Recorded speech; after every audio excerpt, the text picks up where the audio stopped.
자, 이번 시간은 224페이지 진도 준비하시고요. 양가로 5번 입지규제 최소구역입니다.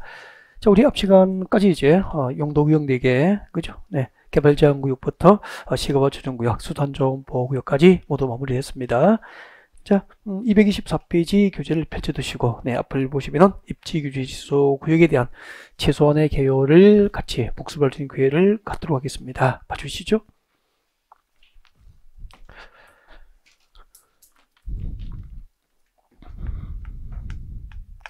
자, 이번 시간은 네, 입지규제 최소구역입니다. 용도구역 가운데서 입지규제 최소구역, 입지규제 최소구역을 학습할 텐데요.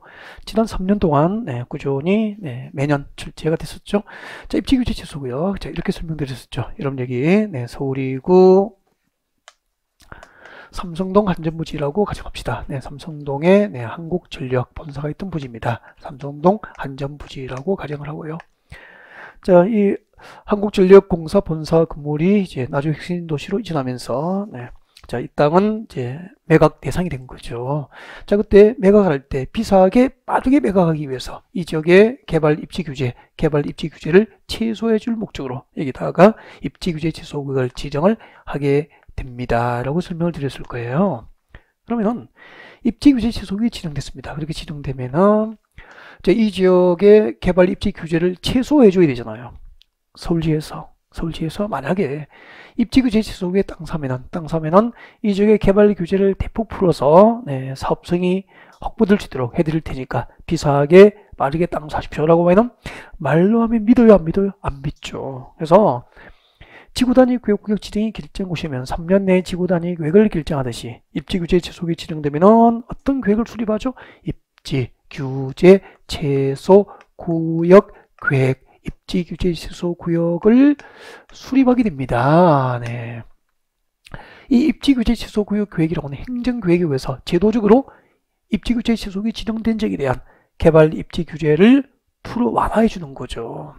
자, 어떻게 해야 이제 이 지역이 개발될까요? 네, 여러분 생각해 봅시다. 입지규제 취소구역 계획 내용이죠. 자, 여러분 교재에 있는 입지규제 취소구역 계획 내용을 참고로 하시면 돼요.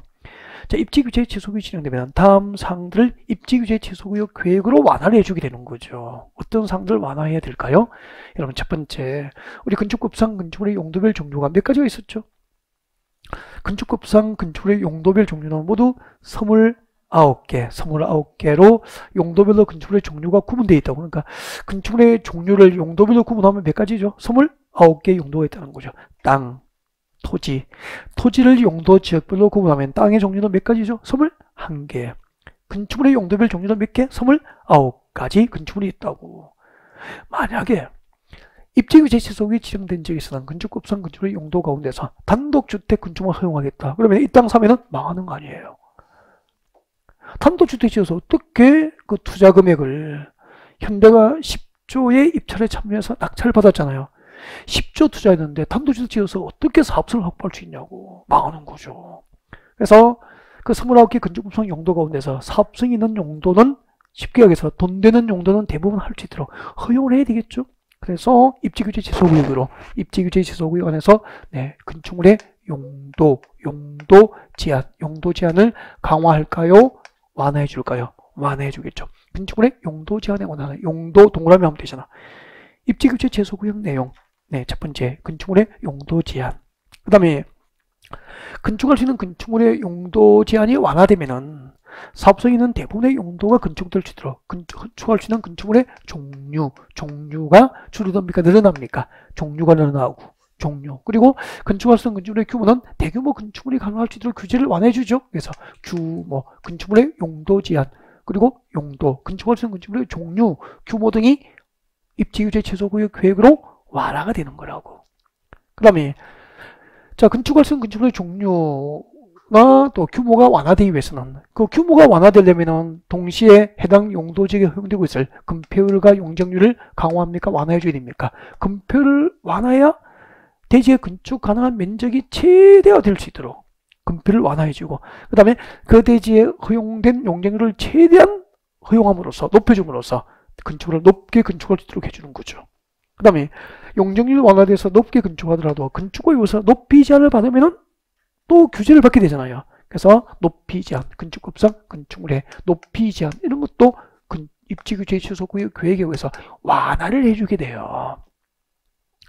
그 다음에 해당 지역에 필요한 기반시설 확보, 해당 지역에 필요한 기반시설도 네, 확보를 해줍니다. 넓은 도로가 필요하면 넓은 도로를, 공원의 조성이 주변에 필요하면 공원 조성을, 넓은 주차장, 공용 주차장이 필요하면 공용 주차장을, 그리고 지하철 환성 통로가 필요하다면 지하철 환성 통로를, 이런 것이 전부 예를 들면 기반시설 확보에 해당되잖아요. 그 다음에 더 놀라운 것은 용도지역, 해당 지역의 용도지역, 그리고 해당 용도지역에 지정된 용도지구, 용도지역과 용도지구까지 새로 지정해주고 지정된 것을 변경해 줄 수 있는 거예요. 이 정도 할게요. 그 말고도 이제 도시공계획시설을 결정해 준다든지 지구단위 계획 결정 등도 입지규제 취소구역 계획으로 가능하게 해야 되잖아요. 파격적이잖아. 만약입니다. 만약에 이곳이 용도지역이 상업지역인데 일반 상업지역이야. 그럼 중심 상업지역만큼 더 넓게 건축을 못 하잖아. 용도지역을 무엇을 바꿔주겠다는 거죠. 일반 상업지역이라면 중심 상업지역을 변경해 주겠다는 거잖아. 그 다음에 이 지역의 높이를 제한할 고도지구가 있으면 고도지구 그대로 둡니까? 고도지구 변경해 줍니까? 변경, 폐지 결정해 줄 수 있다는 거 아니에요. 이 정도예요. 이런 것을 전부 말로 합니까? 입지규제 취소구역 계획으로 합니까? 입지규제 취소구역 계획. 그러면은 잠깐만, 입지규제 취소구역이 지정된 지역의 토지 소유자, 개발행위자는 이 입지규제 취소구역을 허용하는 건축물의 용도 제한, 종류, 규모, 건폐 용적률 높이 제한을 초과하여 위배하여 건축할 수 없도록 건축제한을 받게 되는 거잖아. 자동으로 안 입어도 입지규제 취소구역 안에서 행위 제한, 건축 제한은 무엇에 의해서 이루어지는 거죠? 입지규제 취소구역 계획에 의해서 행위 제한, 건축 제한이 이루어지는 거 아니냐는 얘기죠.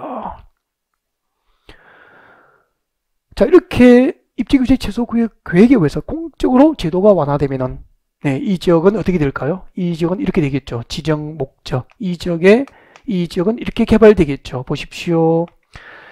사업성 있는 용도. 현대자동차가 받은 거 다 알고 있으니까 뭐 그렇게 이야기해도 되겠죠. 저 양재에 있는 현대 기아자동차 본사 건물이 업무용도의 빌딩을 내가 하든지 뭐 그죠? 임대하든지 하고 옮겨오겠죠. 그럼 여기에 업무용도의 빌딩 지을 거 아니에요. 제 롯데월드 정도로 높게 업무용도의 빌딩을 짓겠죠.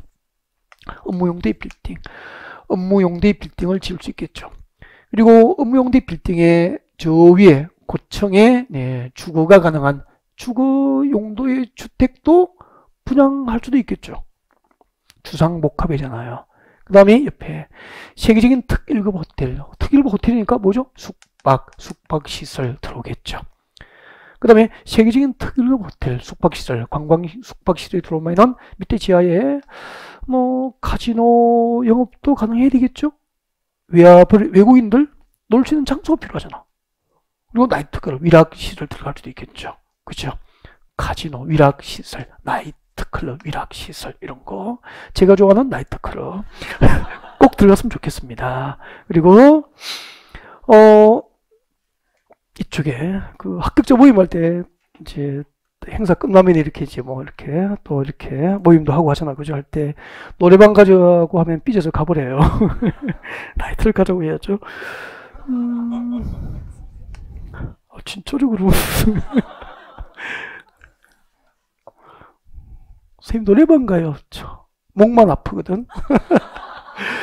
자, 그리고 이게 백화점, 판매시설 분양될까 안 될까요? 분양되겠죠. 뭐 판매시설. 그리고 문화, 전시, 그죠? 컨벤션 등 보니까 도시지역에서 토지용이 한 가지입니까? 복합적인 토지용이 증진됩니까? 주거, 업무, 숙박, 위락, 판매, 문화 이런 용도가 하나의 대지 위에서 이루어지니까 도시지역에서 복합적인 토지용이 증진되죠. 그래서 첫 번째 목적 보십시오. 입지규제 취소구역 지정 목적 첫 번째 도시지역에서 복합적인 토지용이 증진됩니다. 이때 복합이 뭐죠? 주거, 업무, 판매, 숙박, 위락 등 도시기능이 하나의 대지에서 동시에 이루어지니까 하나입니까? 복합입니까? 복합적인 토지용 증진이라고 쓴 거라고. 그리고 지금 한전부지, 삼성동 한전부지나 그 강남을 처음 개발할 때 한전부지로 분양됐다가 그 지역은 처음으로 도심 재개발이 이루어지는 거 아니에요? 도시 정비가 이 들어섬으로 인해서 이렇게 한전부지가 개발됨으로 인해서 도시 정비, 해당 지역의 주변 지역의 도시 정비가 촉진될 수 있잖아요. 두 번째, 도시 정비 촉진. 그렇게 되어 있잖아. 그리고 이렇게 개발되면 제1롯데월드와 마찬가지로 또 다른 강남, 서울의 랜드마크가 될 수 있는 거 아니에요? 그래서 마지막에 해당 지역의 지역 거점, 해당 지역은 또 다른 지역 거점으로 육성이 될 수 있는 거죠. 목적 세 가지가 이해됐습니까? 이렇게 목적을 만들어가면 쉽잖아. 이런 이유로 목적을 그렇게 법으로 정한 거예요. 복합적인 토지용 증진과 도시 정비를 촉진하고 지역 거점을 육성할 목적으로 제도적으로 개발 입지 규제를 최소화해 줄 목적으로 입지 규제 최소구역 제도가 도입이 됐다. 그렇게 하면 되고요. 그 다음에 저 위에 입지규제 최소구의 지정권자 보고 계십니까? 입지규제 최소구의 지정권자 제일 위에 있죠. 지정권자는 작년에 출시됐다가 오류로 모두 정답으로 처리해 준 거거든요. 이미 지난주에 공부했죠. 용도구역 중에서 입지규제 최소구의 지정과 변경은 누가 결정합니까? 도시공원관리계획 결정권자. 단 결정권자 중에서 누가 제외되죠? 시장, 군수 제외. 지방구를 제외한 도시공원관리계획 결정권자가 입지규제 최소구역 지정과 변경을 결정하게 됩니다. 밑에 보면은 입지규제 최소구역 지정 대상 5개가 나와 있을 겁니다. 나와 있습니까? 네. 동그라미 3번에 입지규제 최소구역 지정 대상 살짝 읽어드릴까요? 네. 자, 224페이지 왼쪽 제일 아래 동그라미 3번 박상에 들어오셔야 됩니다. 도시군 관리계획입니까? 도시군 기본계획입니까? 도시군 기본계획. 그 자리에 도시군 관리계획하면 틀리는 거잖아요. 도시군 기본계획상 동그라미 하십시오. 도심과 부도심. 그리고 생활권 중심 지역은 입지규제 지속이 지정될 수 있죠. 도시군 기본계획을 컬러로 복사했죠? 정확하게 봐달라는 의미가 아닐까요? 그 다음에 니은번에 철도 역사 미칠 것죠. 철도 역사 그리고 저 뒤쪽에 철도 역사 등 미칠 것이십시오. 기반시설 중에서 철도 역사와 같은 기반시설 중에서 지역 거점 역할을 수행할 수 있는 시설이죠. 지역 거점 역할을 수행할 수 있는 시설을 중심으로 지정할 수 있습니다. T각번호는 2개 이상입니까? 3개 이상입니까? 3개 이상. 이거 동그라미 2개 이상 하면 틀려요. 3개 이상의 노선이 교차하는 밑줄 것이십시오. 대중교통 길절지로부터 몇 킬로? 1km. 3개 이상의 노선이 교차하는 대중교통 길절지로부터 1km 이내는 입지규제 최소구역 지정이 가능하고요. 리얼번도 조심하셔야 될걸요. 밑줄 쭉 가십시오. 노후 불량 건축물이 밀집한 주거지역과 상업지역입니까? 공업지역입니까? 공업지역. 상업지역에 당하지 않도록 합니다. 공업지역. 공업지역 동그라미 하시고 밑에 아니야 상업지역 표시해주면 좋겠죠. 노후 불량 건축물이 밀집한 주거지역과 공업지역으로서 정비가 시급한 지역은 도시정비 촉진을 위해서 입지규제 최소구역 지정이 허용될 수 있습니다. 그리고 미연번 제일 끝에 줄 거죠. 이 작년의 정답 결정 이 부분이 도시 재생 활성화 지역 중에서 근린 생활행위입니까? 도시 경제 기반행위입니까? 도시 경제 기반형 활성화 계획을 수립하고 있는 지역. 이 부분이 지난해 정답을 결정했다고. 그래서 방금 체킹해 드린 부분을 정확하게 보는 방법으로 숨 준비하시면 될 것 같습니다.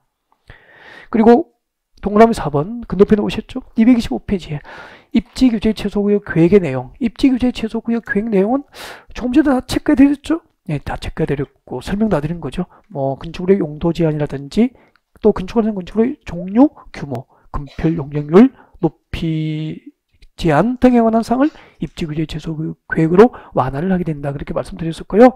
그 다음에 5번에 봅니다. 입지규제 최소구역에서 건축기준은 완화 기준인데 이 부분은 교재를 읽어보시면 되는데 설명을 들으셔야 이해가 될 거예요. 그래서 그냥 보면은 조금 시간이 걸리니까 저를 보셨으면 좋겠습니다. 설명 들으면은 같이 읽어요. 그러면은 이해가 쉬워지니까 같이 볼까요?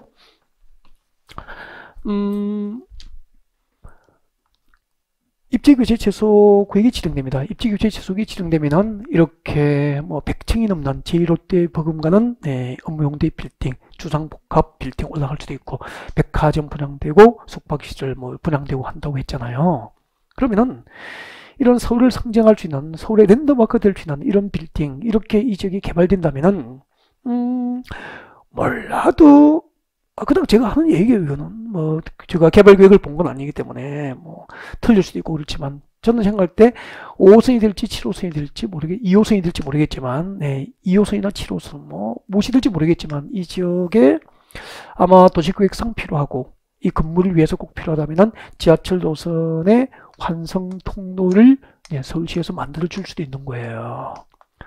그때 지하철 환승 통로가 여기에 설치된다면 이런 빌딩이라면 그 환승 통로가 정말로 잘된 디자인의 최고급 시설 디자인으로 건설이 이루어져야 되잖아요. 그럼 그 기반 시설 확보에 필요한 비용, 서울시에서 이 환승 통로를 만들어 준다면 그 비용이 500억이라고 가정하자. 저는 뭐 모르니까 500억이라고 가정하자고.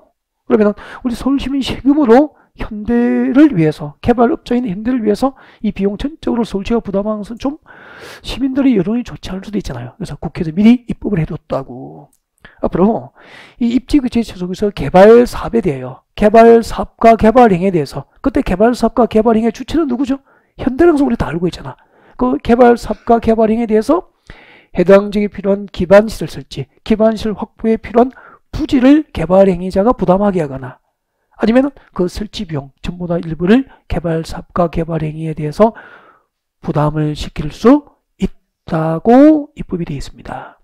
그럼 나중에 만약에 환승 통로 건설 비용이 500억이라면 이제 서울시는 현대와 협의하겠죠. 협의를 해서 방금 소개되는 그 입법적 근거를 가지고 아마 환승 통로 기반시설 확보에 대한 비용 전부나 일부 중에서 얼마를 현대 측이 부담하고 또 몇 퍼센트는 비율은 또 서울시가 부담할지 아마 협의가 진행될 거예요. 그 입법적 근거를 마련해 준 거예요. 그리고 입지규제 최소구에 의해서 이 지역에 건축하는 건축의 용도 제한이 풀어지고 건축하는 건축의 종류나 규모가 늘어나고 건폐율 용적률 높이 제한이 풀어지면 대규모 건축물이 이렇게 개발될 거 아니에요.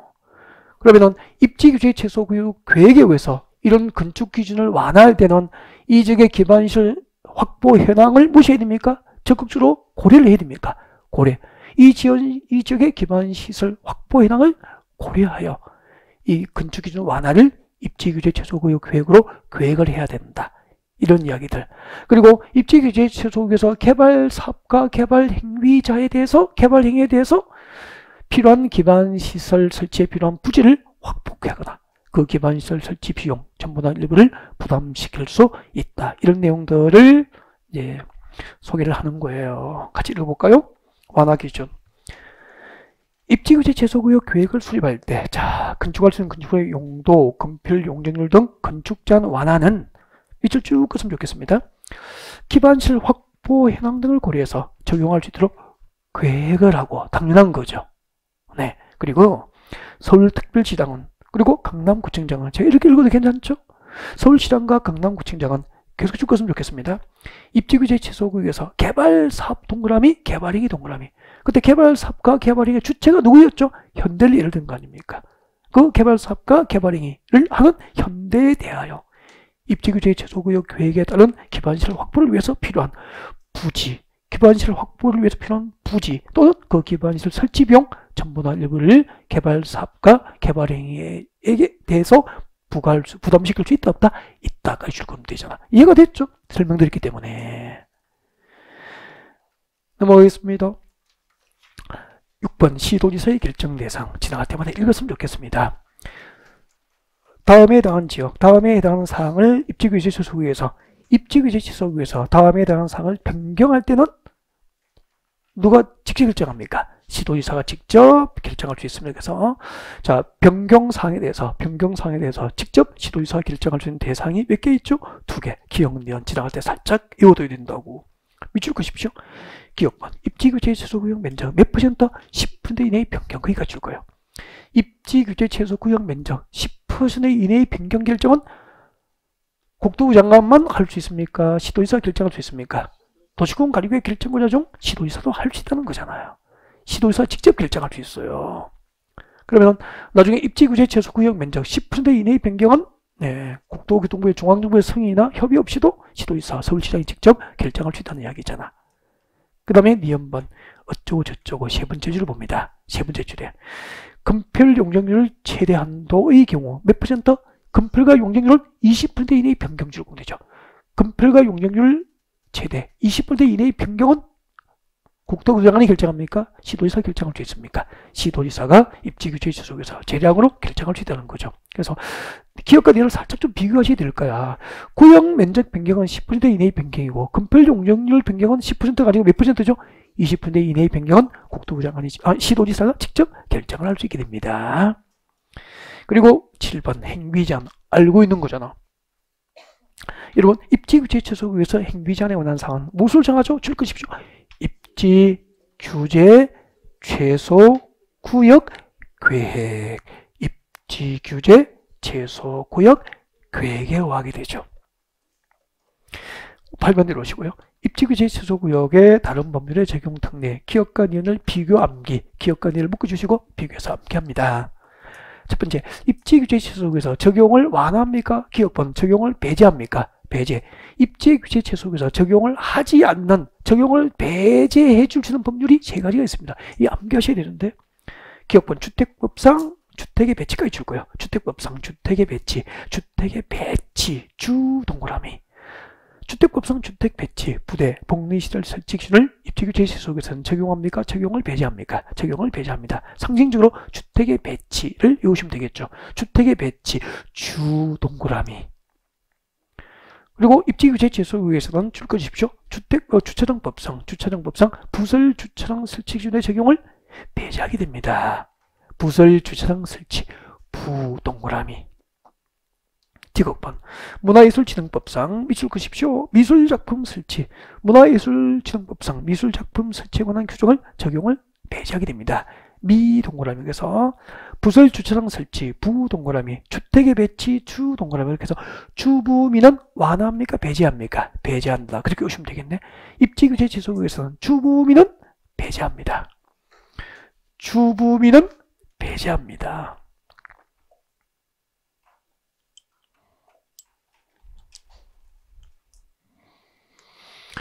연번대로 오실까요? 입지규제 취소구에서 적용을 완화합니다. 적용 배제입니까? 적용 완화 규정입니까? 적용 완화. 입지규제 취소구에서 적용을 완화하는 법률 규정이 있어요. 네, 몇 개 있죠? 2개. 입지규제 취소구에서는 학교보건법상 다 밑줄 그십시오. 학교 환경위생 정화구역에서 행위제한 규정을 완화합니다. 행위제한 동그라미 하시고요. 그리고 B번에 문화재보호법상 다음 줄 것죠. 역사문화환경 보존지역, 역사문화환경 보존지역에서 행위제한 동그라미, 행위제한은 완화 적용이 가능합니다. 그래서 이렇게 오시죠. 입지규제에서 적용을 배제하는 법은 어떻게 오죠? 주부민은 배제하고 행위제한은 완화하고 그렇게 오시면 되겠네. 입지규제 최소에서 적용을 배제한다. 주택의 배치, 부설 주차장 설치, 미술작품 설치. 잠깐 이야기를 좀 할까요? 그냥 외우면 좀 또 그렇고 하니까 좀 이해를 하면은 훨씬 왜 외워야 되는지, 왜 배제하는지 당연함을 알게 되니까. 그래서 잠깐 설명을 부가적으로 하겠습니다. 봐주시고요. 입지규제 최소기 지정되면은 아까 그 업무용대 빌딩을 100층 이상 이렇게 뭐 디롯데말 월드만큼 뭐 이렇게 올리겠죠. 이렇게 올린다고 가정을 하자. 올리면은 중간에 아까 그 주상복합 주거 용도의 층도 일부 분양을 예상해 볼 수 있는 거잖아요. 개발 계획을 안 받기도 모르지만 확정된 건 아니지만 주상복합 건물도 일부 분양이 될 수 있잖아. 그럼 주택법상 주택 배치 부대 복리시설 적용 기준을 그대로 적용하면은 이게 나올 수 있어 없어? 없으니까 입지규제 최소구에서 업무용도의 빌딩에 주거용도의 분양이 가능할 수 있도록 주택법상 주택 배치 부대 복리시설 설치에 관한 기준을 적용하지 아니할 수 있도록 특례를 인정해 주는 거야. 그럼 주택을 공급하더라도 주택법에 의해서 규제를 받지 않게 되잖아요. 그 다음에 두 번째는 아니 세계적인 특급 호텔 100층이 넘는 업무용도 주상복합 건물을 짓는데 주차장 확보해야 하네요. 하죠. 당연히 하겠죠. 알아서 하시겠죠. 거기다가 주차장법상 부설 주차장 설치 기준에 맞춰서 주차장 설치하라고 규제하는 것 자체가 좀 찌질하. 그렇잖아요. 그렇죠? 이게 다 주차장법상 주차장 설치 기준에 맞춰서 주차장 설치하세요. 그 규제 자체가 좀 찌질하잖아. 이런 적용을 배제하겠다는 거예요. 문화예술진흥법상 미술작품 설치. 우리 강남역 이렇게 학원 쪽으로 들을 때, 그 돌고래 모양의 빌딩 뒤쪽에서는 금괴. 그 앞에 우리 봤죠? 이거 조각, 미술품. 그 금물제가 미술을 사랑하기 때문이 아니고요. 우리 문화예술진흥법에서는 일정한 용도지역에 일정한 용도에 대한 건축물을 일정한 규모 이상으로 건축할 때는 건물 앞에다가 그 대지에 의무적으로 미술 작품을 설치해야 돼요. 우리 강남의 대규모 빌딩을 보면 대개 건물 앞에 조각품 등 미술품이 있죠. 그 전부 문화예술진흥법에 의해서 의무적으로 설치 대상이니까 설치한 거예요. 알겠죠? 근데 입지규제체 속에서 빌딩을 지을 때는 이 문화예술진흥법상 의무적으로 미술작품을 설치해야 된다라고 하는 법규정 적용해요, 안 해요? 알아서 하시겠죠. 세계적인 건축가가 최고 수준으로 설계하고 디자인해서 건축하겠죠. 미적 수준, 예술적 가치를 가지지 않더라도 수준 높은 미술적 가치, 예술적 가치, 수준 높은 미적 가치가 있는 건물을 지을 거 아니에요. 그래서 이런 법 적용하지 않겠다는 거죠. 그 밑에 학교 환경 위생 정화구역이 뭐죠? 우리 상식으로 알 수 있잖아. 보세요. 학교 보건법에 의해서 학교 환경 위생 정화구역이 지정되면 여기에 초등학교 있습니다. 초등학교로부터 뭐 반경 몇 미터 이내에는 나이트클럽, 위락시설, 카지노, 그죠? 안마시술소 이런 거, 숙박시설, 관광숙박시설, 로봇텔 이런 거 건축하면 돼? 안 돼? 당연히 규제해야 되는 거 아니야. 이런 것들을 규제하려고 학교 환경위생 정화구역이 지정되어 있다고. 근데 입지규제체 속에서는 학교 환경위생 정화구역에서 적용되는 행위 제한 규정을 그대로 적용합니까? 완화해 줍니까? 다소 완화해 주겠다. 그러니까 초등학교로부터 직선거리 몇 미터에 위락시설, 카지노를 설치할 수 없다면은 출입문을 반대쪽으로 낸다든지 뭐 이런 식으로 해서 규제를 완화해서 되도록 가능할 수 있도록 허용해 주겠다. 그런 뜻이라고. 대충 이해가 됐죠? 그리고 역사문화환경 보존지역. 역사문화환경 보존지역. 종묘. 서울에 있는 종묘는 역대 조선시대 왕들의 뭐 위패 이렇게 모셔놓고 뭐 제사하고 하는 곳 아니에요? 이런 곳이라면은 좀 그 경관이 또 잘 유지되어야 될 것이고, 그죠? 이렇게 위락시설, 관광 숙박시설 등도 주변 경관이 그렇다면 어울리지 않잖아요. 이런 것을 규제하려고 만든 게 역사문화환경 보존지역에서 행위제한 규정이라고. 그런 법도 다소 입지규제체 속에서는 완화해 주겠다는 거죠. 그래서 암기할 때 입지규제체 속에서는 주부비는 배제하고 행위자는 완화하고 그렇게 안가시면 되겠네. 227페이지 오세요. 227페이지 행위제한 특례 규정입니다. 너무 중요하고요. 아마 2교시 하이라이트, 핵심은 하이라이트는 이거 아닐까요? 행위제한 특례 별표 2개 하고 싶고요. 일단 내용을 읽으면서 설명드리겠습니다. 자, 용도지역 미지정지역에 대한 행위제한입니다. 알고 있죠? 아주 쉬운 내용이잖아. 자, 도시적, 관리적, 농림적, 자연환경 보존지로 용도지역이 미지정된 지역은 건폐율 동그라미, 용적률 동그라미, 건폐율 용적률, 그리고 용도지역 안에 건축제한 동그라미. 이 세 가지 규정을 적용할 때는 도시적, 관리적, 농림적, 자연환경 보존지로 용도지역이 미지정된 지역은 행위제한, 건폐율 용적률 규정은 무슨 용도지역입니까? 줄 것이십시오. 자연, 환경, 보존지역 규정이 적용됩니다. 우리가 앞에서 배울 때 이렇게 배웠잖아요. 용도지역은 여러분 한꺼번에 일률적으로 지정합니까? 필요에 따라서 순차적입니까? 필요에 따라서 용도지역은 순차적으로 지정됩니다. 그래서 이렇게 되는 거죠. 자, 우리나라 국토처는 전 국토를 대상으로 그 토지의 기능과 특성에 따라서 용도지역은 이렇게 지정되잖아요. 일단 4개. 도시지역. 도시지역 주변에 뭐죠? 전부 도시를 둘러싸고 있는 용도지역이 뭐죠? 관리지역. 그럼 서울에서 도시지역으로 용도지역이 지정된 곳이라면은 도시지역은 관리지역하고만 경계를 같이 하는 거야. 그러니까 도시지역이 있으면 그 주변에는 법적으로 농림지역까지 환경 보존지역이 존재할 수 있어 없어? 없고 도시 주변은 전부 관리지역이에요. 생산관리지역 아니면 보존관리지역 아니면 계획관리지역이라고.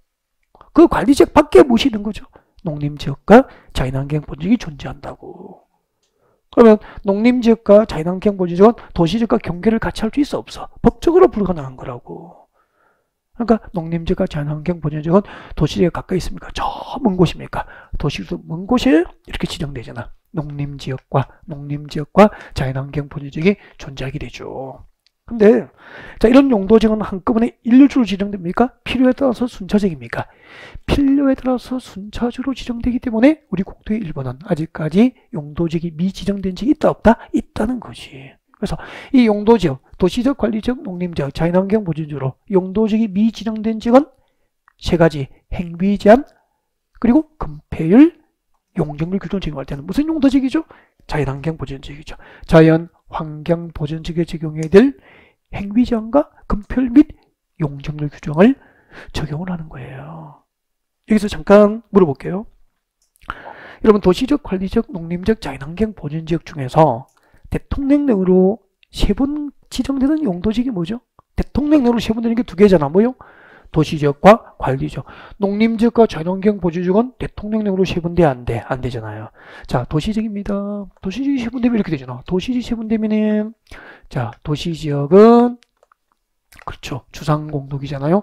주거지역, 상업지역, 공업지역, 녹지지역. 녹지지역 세 개는 보전녹지, 생산녹지, 자연녹지. 보전, 생산, 자연녹지지역 그렇게 되죠.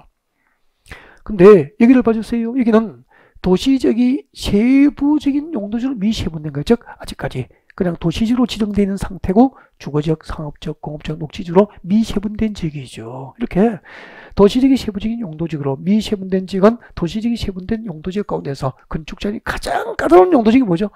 보전녹지지역이지 뭐.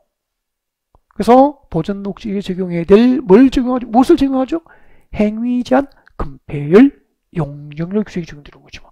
그 다음에 이제 관리지역이 세분되죠. 관리지역. 관리지역이 세분되면 이렇게 되잖아요. 관리지역이 세분되면은, 관리지역은 이렇게 세분이 되지요. 생산관리, 계획관리, 그리고 보전관리지역. 보전관리지역으로 이렇게 세분이 됐다고. 여기는 관리지역이 세부적인 용도지역, 세부적인 용도지역으로 미세분된 지역이 되잖아요. 이렇게 관리지역이 세부적인 용도지역으로 미세분된 지역은 관리지역이 세분된 용도지역 가운데서 가장 건축자리 까다롭게 적용되는 무슨 관리지역이죠? 보전관리지역. 보전관리지역에 적용해야 될 무엇이 적용되죠? 행위 제한, 금폐율, 용적률 규정이 적용됩니다. 여러분 나중에 이제 문제를 풀면 알겠지만 문제집에 지문들이 금방 하고 있는 거 있죠. 이것들도 지문들이 다 깔려요. 부동산 법률은 이 부동산 공급은 민법은 판례가 많이 나오잖아, 그죠? 공시법도 판례가 나올 수 있고요. 근데 공법은 판례 문제는 없어요. 그나마 다행이잖아. 그러니까 공법은 처음에는 분량이 방대하고 어려워 보여요. 처음 들으니까 어렵죠. 처음에 낯설지 않은 사람 처음부터 익숙하면 없는 거잖아. 그러니까 듣다 보면은 이 계속 지금 반복적으로 하는 게 그대로 시험 문제에 떠요, 지문이. 그래서 익숙하면은 나중에 시험지를 받으면은 다 들어본 거, 다 본 내용들이 그대로 나온다는 거. 그 점이 장점일 수 있다. 근데 분량이 워낙 방대하기 때문에 한번 갔다가 돌아오는데 이래독으로 하는데 시간이 오래 걸리니까 갔다 오면 잊어버리고 이게 이제 반복되는 거죠. 조금 스피드하게 좀 빠른 속도로 공급책을 계속 읽고 아니면 또 처음에는 인터넷 강의를 많이 들어준다면 금방 익숙해진다고. 그리고 이 내용들이 문제집에서 그대로 문제로 만들어서 출제되기 때문에 정말로 50점까지는 쉽다니까요. 그럼 최악의 경우에도 50점 맞으면 우리는 살아서 돌아올 수 있잖아. 맞잖아요. 그러니까 공급 때문에 크게 걱정할 일은 아니라는 거죠. 그러니까 그 공급 때문에 힘들어하고 걱정하는 그 자체. 그리고 또 막 이 책, 저 책, 뭐 이 자료, 저런 자료 막 이런 것을 많이 수집하다 보니까 반복을 못 하는 거예요. 그게 문제라고. 그래서 말씀드리고 싶은 게 단순하게 해라. 단순하게. 자료를 많이 필요 없다는 거죠. 어차피 50점, 60점 맞으면 될 일을 만점 맞을 것처럼 자료 수집하고 막 그죠? 그래서 본 것도 없고 안 본 것도 이렇게 되면 이제 안 되는 거예요. 그래서 한두 가지 선택된 자료를 반복해서 최고입니다. 매일매일 나가는 10문제 있죠? 그 10문제 중에서 하루에 한 문제는 걸리더걸요. 그거 뭐 반복해도 되겠네. 8주면 8개 맞는 거잖아. 그죠? 8문제면 20% 맞는 거잖아. 1일 문제만 잘 풀어도 8문제잖아. 그러니까 1일 문제는 일회용입니까? 반복용입니까? 파일을 만들어서 반복적으로 계속 읽어주시고요. 그래서 그런 것이 귀한 줄 알고 계속 반복적으로 하신 분이 학교 가는 거라고. 어떻게 하다 그렇게 됐죠? 가끔 이런 얘기가 또 필요하죠. 그러면 정리해 봅시다. 여러분, 도시적, 관리적, 농림적, 자연환경 보존적으로 용도지역이 미지정됐거나 도시적과 관리지역이 세부 용도지역으로 미세분된 지역은 그중 건축자는 가장 까다로운 용도지역에 적용해야 될 뭘 적용하죠? 행위제한, 건폐율, 용적률 규정의 적용을 받게 됩니다. 그렇게 기억하시면 되겠네. 근데 이제 그 밑에 너무 중요한 것 같죠? 예외, 양보를 3번. 두 개 이상의 용도지역, 용도주거, 용도구에 걸치는 대지, 이 대지에 대한 행위제한 기준입니다. 별표 2개 하고 싶고요. 네, 오늘 저는 오늘 4시간 강의 내용 중에서 가장 핵심이 되는 테마는 이것이라고 주장하고 싶습니다. 네, 한 10번, 최소한 10번 정도 반복하셔서 그 내용에 익숙하고 이해가 됐으면 좋겠습니다. 이해됨이 익숙했으면 좋겠다는 얘기죠. 일단은 교재는 설명을 먼저 드릴까? 교재를 한번 읽어드릴까? 궁금할 수 있는가 그래. 교재를 먼저 읽어드리는 게 좋겠구나. 교재 먼저 읽어드릴게요. 집중하시죠. 밑줄은 끊지 말고요. 필요할 때만 꺼드릴게요. 자, 원칙부터 시작합니다. 교재 보세요. 한 개 대지가 두 개 이상의 용도지역 등에 걸친 경우로서 각 용도지역 등에 걸친 부분 중에서 가장 작은 부분의 규모가 동그라미 하십시오. 330제곱미터 이하. 가장 작은 부분의 규모가 330제곱미터 이하가 있으면은 330도 이하를 동그라미 해놓고요. 세 번째 줄 가로 안에 보세요. 가로 안에 도로변의 띠 모양으로 지정된 상업지역의 일부 걸쳤다면 330제곱미터가 아니고 그때는 얼마죠? 660제곱미터 동그라미 하시면 되죠. 660제곱미터 동그라미 하시고 뒤에 이하인 경우에는 자, 지금부터 이제 줄 것이면 됩니다. 전체 대지의 건폐가 용적률을 줄 거예요. 전체 대지의 건폐가 용적률은 선택후. 그 뒤에 뭘 적용하죠? 가중 평균값 줄 것이죠. 가중 평균값을 제공합니다. 그리고 그 밑에 건축 제한 등에 관한 사항은 줄 것이죠. 건축 제한 등에 관한 사항은 손대시고 그 대지 중에서 줄 것이죠. 가장 넓은 면적에 속하는 용도지역 등 줄 겁니다. 가장 넓은 면적에 속하는 용도지역 등 규정을 적용을 하게 돼요. 일단 여기까지 설명을 드리고 예외를 들어가겠습니다. 그래서 그대로 두시고 앞을 보시면 됩니다. 설명드립니다. 집중하시고요. 그림은 그릴 필요가 없는 거 이해하는 게 제일 좋죠. 이해하면 되죠. 뭐 이해하기 위해서 설명드린 거니까. 자, 그림 그리는 게 목적이 돼서는 안 됩니다. 한 개의 대지 1000제곱미터가 있습니다. 집중하세요. 자, 한 개의 대지 1000제곱미터가 두 개의 용도지에 걸쳤습니다. 이렇게 걸쳤다고 가정을 합시다. 한 개의 용도지역 1000제곱미터가 다음과 같이 걸치게 됐습니다. 준주거지역이에요. 준주거지역에 700제곱미터 걸쳤습니다. 준주거지역에 700제곱미터 걸쳤고, 그리고 나머지는 제1종 일반 주거지역에 300제곱미터가 걸쳤다라고 가정하지 뭐. 그럼 잘 보세요. 한 개의 대지가 두 개의 용도지에 걸쳤는데 그중 가장 작은 면적이 얼마죠? 300이니까 가장 작은 면적이 330제곱미터 이하가 있죠. 있으면은 가장 작은 면적이 330제곱미터 이하인 경우에는 이 대지에 집을 지을 때 말이에요. 이 대지에 건축을 할 때 1000제곱미터 대지에 집을 지을 때 건폐율, 용적률입니다. 건폐율과 용적률은 뭘 적용하죠? 가중 평균값이에요. 가중 평균값으로 산정된 건폐율과 용적률을 적용합니다. 건폐율과 용적률은 가중평균, 이 조문을 외우셔야 된다니까. 건폐율과 용적률은 가중평균값, 이걸 외우셔야 돼요. 꼭 외우셔야 돼요. 그리고 이 대지, 1000제곱미터 대지에 집을 지을 때 건축 제한입니다.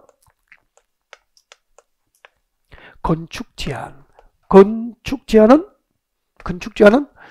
그 중에서 가장 넓은 지역입니다. 둘 중 가장 넓은 지역은 여기서는 뭐죠? 준주거지역이죠. 건축 제한은 그중 가장 넓은 지역이죠. 가장 넓은 지역입니다.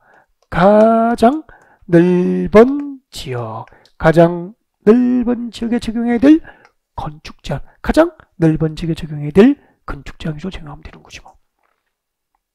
그러면은 가중평균 건폐율과 가중평균 용적률을 구할 수 있어야 되겠죠. 여기 보세요. 여기 준주거지역에 조례로 허용하는 네, 각 시군 조례로 허용하는 금폐율의 지단도가 70%라고 가정합시다. 일종 일반 지구지에 조례로 허용하는 금폐율이 60%로 가정합시다. 그러면은 이 천제곱대 대지에 적용되던 금폐율 평균은 어떻게 구하죠? 70 더하기 60 나누기 2하면은 금폐율 평균이 되잖아요. 이것은 단순 평균이잖아. 그럼 가중 평균 금폐율이 뭐냐면은 천제곱대 가운데서 각 대지에 걸친 면적이 똑같습니까? 면적이 다릅니까?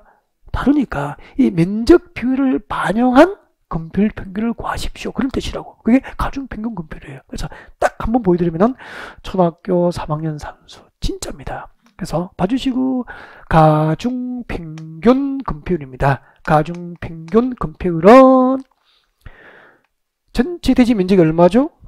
1000제곱미터잖아요. 1000제곱미터 가운데서 각 용도지에 걸친 면적이 똑같습니까? 다릅니까? 다르니까 각 용도지에 걸친 면적 비율을 반영하여 금폐율 평균을 구하라고. 예를 들면은 준주구리에 걸친 면적이 얼마죠? 1000제곱미터 가운데서 준주구리에 걸친 면적이 700제곱미터고 그 700제곱미터 대지에 조례로 허용하는 금폐율 얼마죠? 70. 그래서 700 곱하기 70 더하기 제1종 일반 주구리에 걸친 면적이 얼마입니까? 300제곱미터고 300제곱미터에 걸친 대지에 적용하는 금폐율 얼마죠? 60. 이것을 계산하면 가중평균 금폐율이라고. 초등학교 딱 3학년 산수잖아. 근데 이걸 왜 못하죠? 이 계산을 못하시는 게 아니고 이걸 조문을 못 외워서 그런 거예요. 조문이 익숙하지 않아서. 조문에 대한 이해가 부족하기 때문에 그렇다고. 그러면은 만약에 가중평균 용적률을 구하세요. 그럼 어떻게 하면 되죠? 준주구직의 용적률 값을 주겠죠? 일종 일반주의 용적률 값을 주겠죠? 그 용적률을 어디 자리에? 금폐율 자리에 용적률을 곱해주면은 가중평균 용적률이 되는 거잖아요. 그죠? 자, 근데 이렇게 한 개 대지가 두 개의 용적률이 걸쳤을 때 각 부분에 걸친 면적 중에서 가장 작은 면적이 얼마 이하가 있으면은 330도 이하가 있으면은 전체 대지의 금폐율 용적률은 뭘 적용합니까? 가중평균값. 건축자는 그중 넓은 용도지 기준을 적용한다고. 단 준주거지 600제곱미터라고. 그러면 3종 일반 주지 얼마죠? 400제곱미터니까 둘 중 가장 작은 면적이 330제곱미터 이하가 없잖아. 없으면 어떻게 되죠? 각각의 용도지요. 준주거지 700제곱미터는 준주거지에 적용해야 될 금폐율 용적률, 건축자 규정이 적용되고요. 제1종 일반 주거지는 1종 일반 주거지에 적용해야 될 금폐율과 용적률, 건축제한 규정이 그대로 적용되는 거라고. 각 용도지에 적용해야 될 건축물과 대지 규정이 적용된다고. 아셨죠? 근데 한 개의 대지가 두 개의 용도지에 걸쳤는데 그림 그리고 필기를 욕심내면 못 알아들어요. 사진 찍으면 되죠. 나중에 조금 이따 끝나고. 그리고 이론 강의할 때 3, 4월에 벌써 그림 다 그렸고. 그죠? 자꾸 그림만 그리고 이해는 못하고 그러면은 곤란해요. 그림 그리는 거 시험에 안 나오고 이해를 도와주려고 하는 것 뿐이라고. 그럼 이렇게 될 수도 있잖아. 한 개 대지 1000제곱미터 가운데서 여보세요? 위에 준주거지에 걸친 면적이 600제곱미터예요. 그리고 밑에 일반 상업지입니다. 여기 이 도로잖아. 밑에 여기는 도로변의 띠 모양으로 쭉 도로 경계를 따라서 상업지이 진행되어 있는 거예요. 일반 상업지로 갈게요. 일반 상업지에 400제곱미터 걸쳤다고. 그러면 잠깐 한 개의 대지가 두 개의 용적이 걸쳤는데 그중 일부가 도로변에 띠 모양으로 진행된 상업지에 일부 걸치게 됐죠. 이때는 기준만 얼마를 기준한다고? 665를 기준해서 둘 중 가장 작은 면적이 얼마 이하? 665m 이하가 있으면 둘 중 작은 면적이 665m 이하가 있죠. 이때는 어떻게 하라고? 똑같습니다. 금폐율과 용적률은 가중평균값. 건축자는 그중 넓은 용도지에 적용해야 될 건축자율을 적용하는 거지. 여기까지가 원칙이에요. 원칙인데 이 원칙에 대해서 특례가 3가지 인정됩니다. 이 원칙에 대해서 특별한 예외가 3가지 인정되는데 이 특례를 순서대로 이해하고 순서 그대로 이해했으면 좋겠는데요. 원칙, 예외. 이 예외는 설명을 듣고 교재를 나중에 보는 게 좋을 것 같아요. 그래서 교재 보지 마시고 집중하면 이해하면서 외우는 거예요. 필기 욕심내지 마시고 시작합니다. 특례. 이거 순서를 외우시라니까. 1번 잘 보세요. 한 개의 대지가 두 개의 용도지에 걸쳤어요. 이렇게 한 개의 대지가 두 개의 용도지에 걸쳤다고. 근데 그때 건축물의 일부가 이거 어려워요. 건축물의 일부가 왼쪽이 고도지구라고. 고도지구에 걸쳤어. 걸치면은 면적 규모 뭐 330제곱미터, 660제곱미터 따지잖아요. 면적 규모 상관없이, 걸친 면적 규모 상관없이 그 건축물 전부와 대지는 고도지구에 적용해야 될 건축물과 대지 규정이 적용되는 거예요. 한 개의 대지가 두 개 이상의 용도지에 걸치더라도 건축물의 일부라도 어디에 걸치면 제일 먼저 고도지구에 걸치면 그 건축물 전부와 대지는 고도지구에 적용해야 될 건축물과 대지 규정을 적용해요. 그리고 한 개의 대지가 두 개 이상의 용도지에 걸쳤을 때 보시면 걸쳤잖아요. 자, 한 개의 대지가 두 개의 용도지에 걸치게 되는데 건축물이 오른쪽이 방화지구예요. 그래서 방화지구와 그 밖의 용도 지역들에 걸치게 된 거예요. 이때는 그 건축물 전부에 대해서만 방화지구 안에 건축물 기준을 적용해요. 두 그림의 차이를 말하세요. 대지 부분이죠. 건축물이 고도지구에 걸치면 건축물 전부와 대지는 고도지구 안에 건축물과 대지 규정이 적용되지만 건축물이 방화지구 안팎에 걸치면 그 건축물 전부에 대해서만 방화지구 안에 건축물 기준이 적용되지 대지 부분은 방화지구의 기준을 적용하지 않는 거예요. 시험 문제 냅니다. 어디서 대답합니다. 한 개 대지가 두 개의 용도지에 걸쳤을 때 건축물이 방화지구와 그 밖의 용도지역들에 걸친 경우 그 건축물과 대지 전부에 대해서 방화지구 안의 건축물 및 대지 규준을 적용한다. 옮겠습니까? X. 대지는 방화지구 규준을 적용하지 않잖아. 그렇게 나온다고 시험이. 그럼 이게 무슨 의미냐면은 설명 좀 하려고. 여보세요? 방화지구는 화재 예방을 목적으로 지정하는 용도지구잖아요. 그래서 우리 방화지구에서 건축할 때는 화재 예방을 위해서 우리 건축구에서 이 방화지구의 건축물을 건축할 때는 건축물의 주요 구조를 내화 구조, 견딜해 불화, 내화, 화재에 견딜 수 있는 성능을 갖춘 구조로 건축하고 그리고 불에 연소되지 않은 불연재료를 써서 건축하도록 건축에 규정되어 있다고. 그러면은 건축물이 방화지구 안팎에 걸쳤을 때 건축물 전부를 방화지구 안에 건축물 기준을 적용하라는 얘기는 그 건축물 전부를 무슨 구조로 하라고? 내화 구조, 화재에 견딜 수 있는 성능을 갖춘 내화 구조로 건축하고 불연 재료를 써서 건축을 하는 거죠. 그래야 건축물 전부에 대한 화재에 대한 안전이 확보될 거 아니에요. 근데 땅이라는 것은 땅은 내화 구조로 하거나 불연 재료로 해야 될 대상이 아니니까 땅에다가 방화지구 기준을 적용할 필요는 없는 거잖아. 근데 방화지구와 그 밖의 지역 사이에 방화벽으로 구획됐어. 여기요, 이거. 방화지구하고 그 밖의 용도지역 사이에 무슨 벽? 방화벽으로 구획돼 있다고. 방화벽으로 막혀 있는 거야. 방화벽을 설치했다 이 말이에요. 방화벽이 뭐죠? 화염의 확산을 막을 수 있는 벽이 만들어졌잖아. 그러면 방화지구 안에 건축물에 화재가 발생하더라도 밖의 건축물은 안전하잖아. 그러면 방화지구 구조를 적용해서 내화 구조를 할 필요가 있어? 없어? 없죠. 그래서 방화벽으로 구획된 경우 방화벽으로 구획된 밖의 건축물 부분은 방화지구 안에 건축물 기준을 적용하지 아니한다. 이렇게 되는 거라고. 세 번째 좀 어려워요.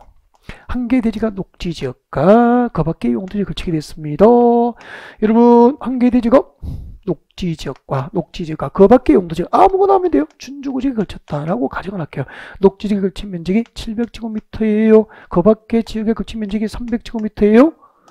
이렇게 걸치면 한 개의 대지가 두 개의 용도지역에 걸쳤는데 녹지지역과 그 밖의 용도지역에 걸치게 되면 각각의 녹지지역 나오면 각각의 용도지역이니까 녹지지역 700제곱미터는 녹지지역에 적용해야 될 건축물과 대지 규정을 적용하고 그 밖의 용도지역 준주거지역 300제곱미터는 준주거지역에 적용해야 될 건축물과 대지 규정을 각각 해당 용도지역에 허용해야 될 건축물과 대지 규정을 각각 적용하는 거죠. 그래서 한 개의 대지가 녹지지역과 그 밖의 용도지역에 걸쳤다. 녹지지역 딱 넣으면 각각의 용도지역에 적용해야 될 건축물과 대지 규정을 적용하는 게 원칙이다. 그렇게 하세요.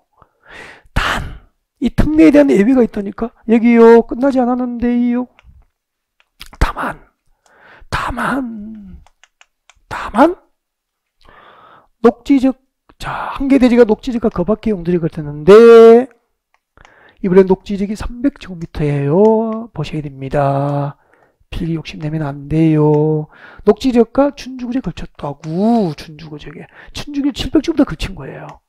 자 이렇게 한 개의 대지가 녹지적과 그 밖의 용도지역에 걸치면 원칙대로 하면 어떻게 되죠? 각각의 용도지역 기준을 적용해야 될 거 아니야. 근데 둘 중 작은 면적이 녹지지역이고 둘 중 작은 면적이 녹지 지역 맞죠?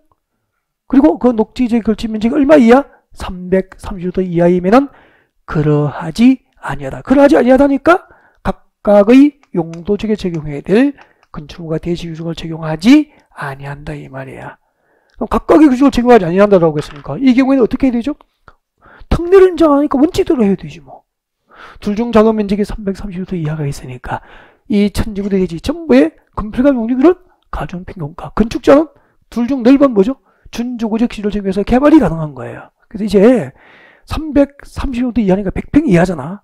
100평 이하인 작은 녹지지역은 넓은 용도적 기준이라고 해서 이제 개발이 가능해질 수 있도록 작년에 법을 개정해서 규제를 강화한 겁니까? 완화한 겁니까? 완화해 준 거라고. 그러니까 100평이 안 되던 330도 이하인 작은 녹지 지역이라면은 넓은 용도 지역에 허용하는 건축이 가능할 수 있도록 둘 중 넓은 용도 지역의 건축 제한 규정을 적용하도록 한 거죠. 여기까지입니다. 특례를 교재를 같이 읽을까요? 네, 교재 같이 읽어보죠. 오세요. 227페이지 동그라미 2번 예외. 자, 건축물이 고도지구에 걸친 경우 첫 번째 고도지구를 꼭 읽어야 됩니다. 건축물이 고도지구에 걸친 경우 고도지구 동그라미 고도지구에 걸쳤다면은 자, 두 번째 줄에 줄 것죠. 그 건축물과 대지 전부는 계속 줄 것죠. 그 건축물 및 대지 전부는 고도지구의 건축물과 대지에 관한 규정을 적용해요. 2번을 읽으십시오. 하나의 건축물이 방화지구 등에 걸친 경우죠. 자, 집중, 손 떼고. 하나의 건축물이 방화지구와 그 밖의 용도지역, 용도지구, 용도구에 걸쳤다면은 지금도 줄 것죠. 그 전부에 대해서, 그 전부 할 때 전부 동그라미. 이때 전부는 뭐죠? 건축물입니다. 그 건축물 전부를 말하는 거야. 전부 동그라미 하시고 이꼴 건축물 전부를 말하는 거죠. 그 건축물 전부에 대하여 계속 줄 거예요. 방화지구의 건축물에 관한 규정을 적용한다. 손 떼시고. 다만 그 건축물이는 방화지구와 그 밖의 용도지역 등 경계가 건축법상 방화벽으로 구획된 경우에는 그러하지 아니하다. 그 설명 다 됐죠? 다음 내려봐요. 대각번. 한 개의 대지가 녹지지역 등에 걸친 경우입니다. 읽어드립니다. 하나의 대지가 녹지지역과 그 밖의 용도지역, 용도지구, 용도구역의 용도구에 걸쳐 있는 경우에는 넘어갔습니다. 경우에는 뒤에 줄 것이십시오. 각각의 용도지역, 각각의 용도지역, 용도지구, 용도구역의 건축물과 토지에 관한 규정을 적용한다까지 줄 거예요. 각각의 용도지역, 용도지구, 용도구역의 건축물과 토지에 관한 규정을 적용한다. 이게 원칙이라고. 다시 앞으로 오세요. 227페이지. 227페이지 오른쪽 제일 밑에 괄호가 있어요. 괄호. 줄 것죠? 둘 중 규모가 가장 작은 부분이 무슨 용도지역이고? 녹지지역이면서 계속 줄 거예요. 해당 녹지지역이 얼마 이하라면은 330도 이하인 경우에는 각각의 규정을 적용한다는 규정에 적용을 받습니까? 제외입니까? 제외. 여기까지 설명을 드린 거예요. 네. 조금 쉬었다가 양괄호 4번부터 진도를 다시 준비합니다.